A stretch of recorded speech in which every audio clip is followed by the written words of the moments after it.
Knowing everything about a country is an almost impossible task, and when we talk about Russia, which is the largest country in the world, this mission becomes even more complicated. Generally, most people, and it's very likely that you too, only know the main cities, such as Moscow and St. Petersburg, the most famous monuments such as the Kremlin and Red Square, and the best-known chapters of history, such as the Red Revolution and the Cold War period. But I'm sorry if I'm disappointing you, because Russia is much, much more than that. Want to see? In the far east of the country, there is a region called Chukotka, which alone is larger than most countries in the world, and which holds secrets and traditions that are very little known. One of them, called Nevtungyt, may come as a shock to many people, as it involves the sharing of women among the locals and even with visitors. Do you want to learn more about this tradition and also discover a lot about the history and amazing landscapes of this unknown part of Russia?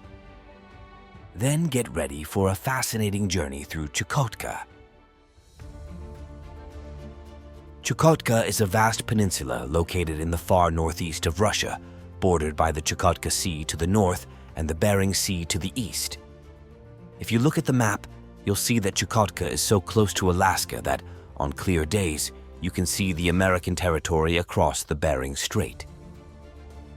This geographical proximity to the United States is a curiosity in itself, as the region is part of one of the most remote and unexplored areas in the world.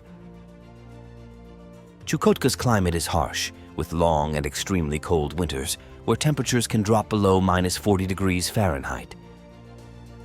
In summer, the climate is milder, but still cool, with temperatures rarely exceeding 10 degrees Fahrenheit.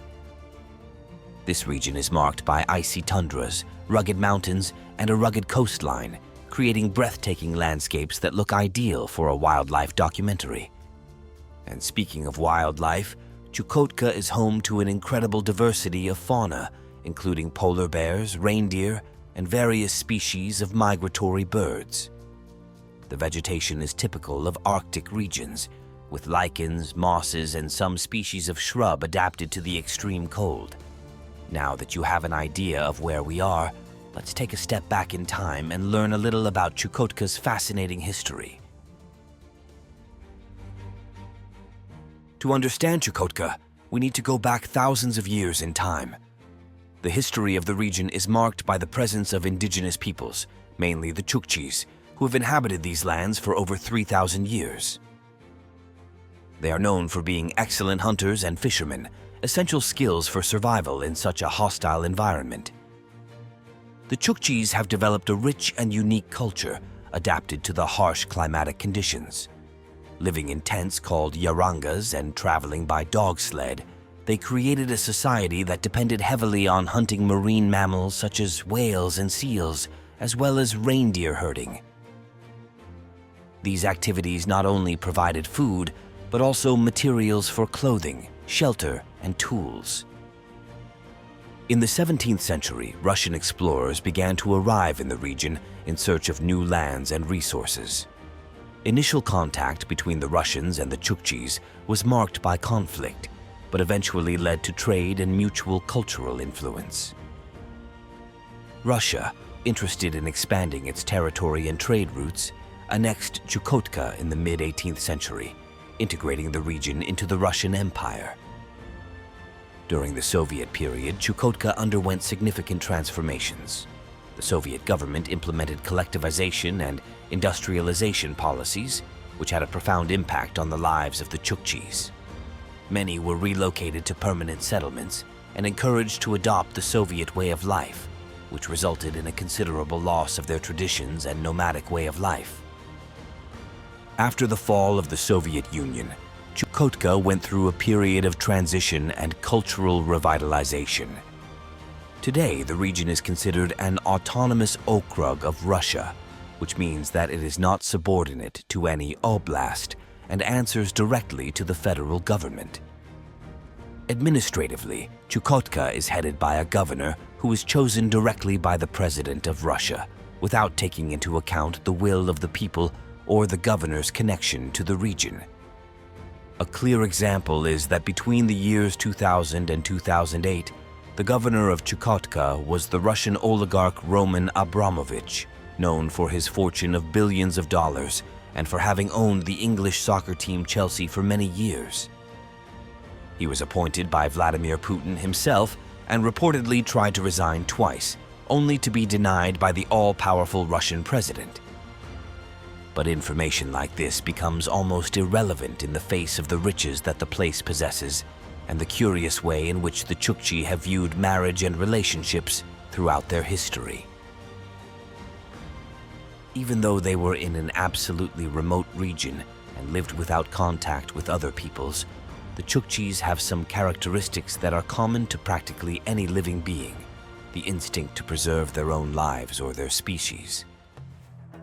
Because they lived in extreme conditions, survival was difficult, and so that they could continue to exist, certain rules were created. For a long time, the tribe was governed by the law of Leverett. This rule, which got its name from being quoted in the Bible, obliges the brother of a deceased person to marry the widow and take over the dead man's family. This increased the chances of survival for the widow, her children, and consequently, the whole community. However, the law was flawed, and when the deceased had no siblings, there was no one to take care of the widow. For this reason, the Chukchis began to adopt a practice they call Nevtungyt, which means something like wife companionship. As a result of this tradition, the men began to enter into a friendship agreement with each other, which included the sharing of wives. In practice, the agreement created a large family, which was expanded over time to have many couples forming just one family. But I bet you're curious to know how this worked in practice, and that's what I'm going to tell you now. Contrary to what many people think, Nevtungyt was not a casual behavior used to promote quick relationships. The constitution of a group marriage was an agreement that served to strengthen the bonds of friendship, solidarity, and social unity between certain individuals in the group. By forming a large family, in addition to joining forces for everyone's survival, the loss of one of the members would not pose a serious threat to the continuity of the family. The ancient Chukchis probably had no idea, but by establishing collective marriages and wife-swapping, they were also helping to prevent the emergence of disease. Being a small group of people, monogamous relationships could reduce genetic combinations and lead to the birth of members with genetic problems. By creating so many relationships, the Chukchis ensured greater genetic diversity and consequently a healthier population that was less susceptible to health problems. The genetic issue was further helped by another tradition practiced by the Chukchis, which was not directly related to Nevtungyt, but which can ultimately be considered a consequence of this practice. Within the tribes, it was common for men to offer their wives to visitors, and from these relationships there was the possibility of children being born, which also helped to increase genetic diversity. According to researchers who have studied the customs of the tribes, collective marriage also served to increase the population, since in the case of couples where one of the members was unable to have children, the other had the opportunity to generate a life with other partners.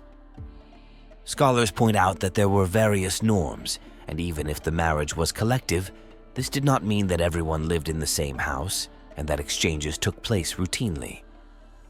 Each couple that made up a family had their own home, and the most common thing was that when a woman was absent due to her duties, another member of the family would take her place, returning to her official husband after a period.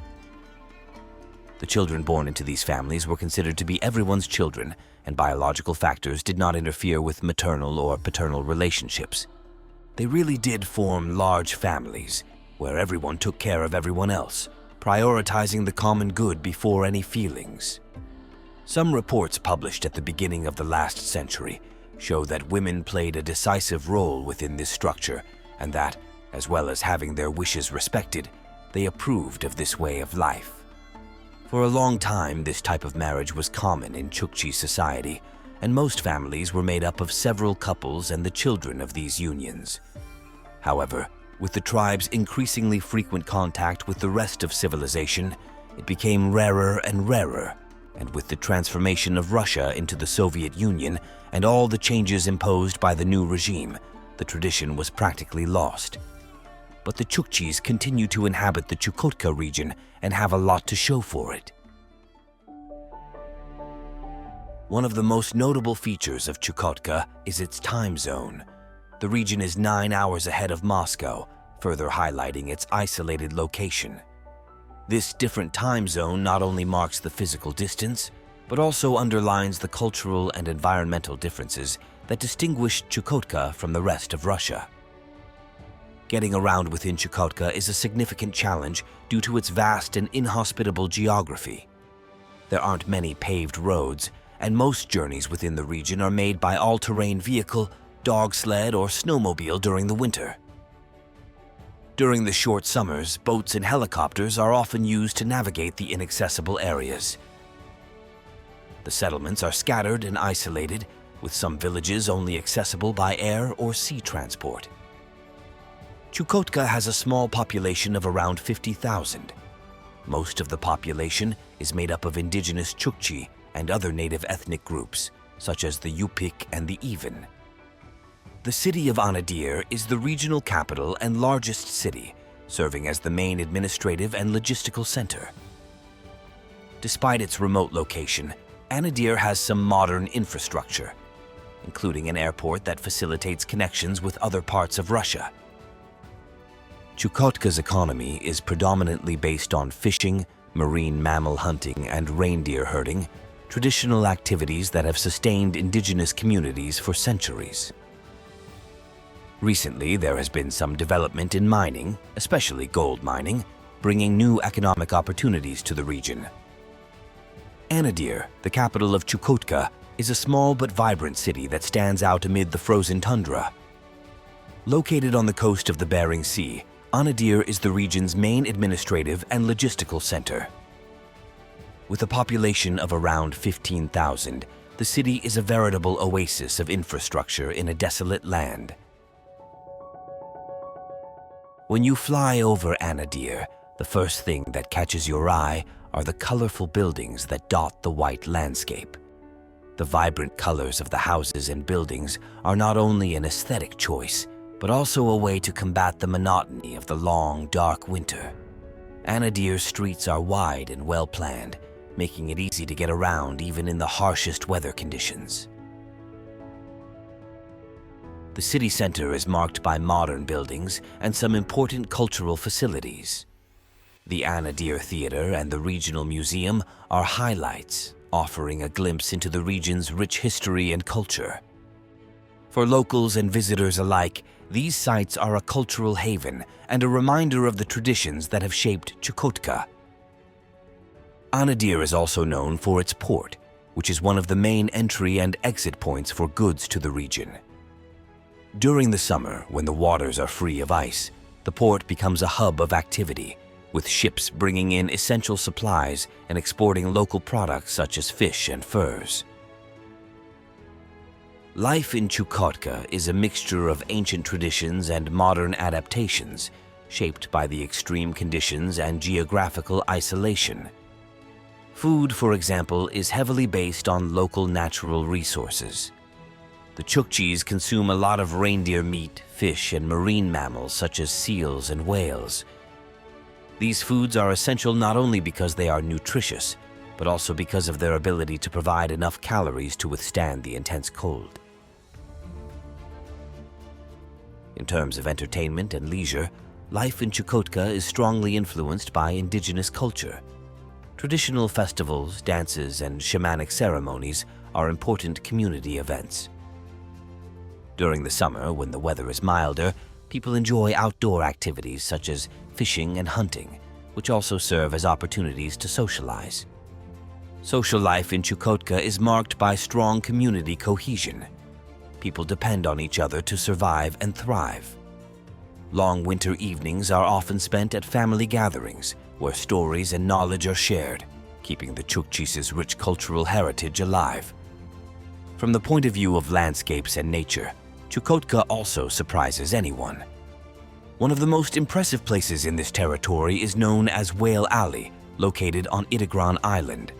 On this island, which has never been inhabited, there is a row of whale bones that form a kind of avenue, which has become known as Whalebone Alley. Some of these columns of bones reach heights of more than 5 meters and impress anyone. It is also impossible to remain indifferent to the cliffs of Chukotka. Sculpted over millions of years by strong winds, rain, and snow, these majestic structures mark the horizon near the town of Pevek, which lies to the north of the Chukotka Okrug. In this region, winds reach speeds of over 200 kilometers per hour and can lift people and cars. The rocks that still resist this imposing force of nature come out of the ground like fingers and leave locals and visitors impressed by both their shape and size. In addition to what can be seen above ground, Chukotka holds great wealth in the layers beneath the earth. The region has large reserves of oil, gold, and various other minerals, which could transform the local economy, but also put the whole nature and beauty of the place at risk if exploitation is not carried out responsibly. Visiting Chukotka can be an impressive experience, but it does require some extra care and preparation. Travel to this region is controlled, and buying a plane ticket is not enough. Tourists need permission from the Russian government and can only travel there if they hire the services of local agencies. But if you're willing to go through all this red tape, you're sure to see one of the most impressive places on the planet. This brings us to the end of another journey through our Bello Mundo. If you want to continue traveling with us, subscribe to our channel and turn on notifications. Thank you very much for watching, and we'll see you on our next adventure.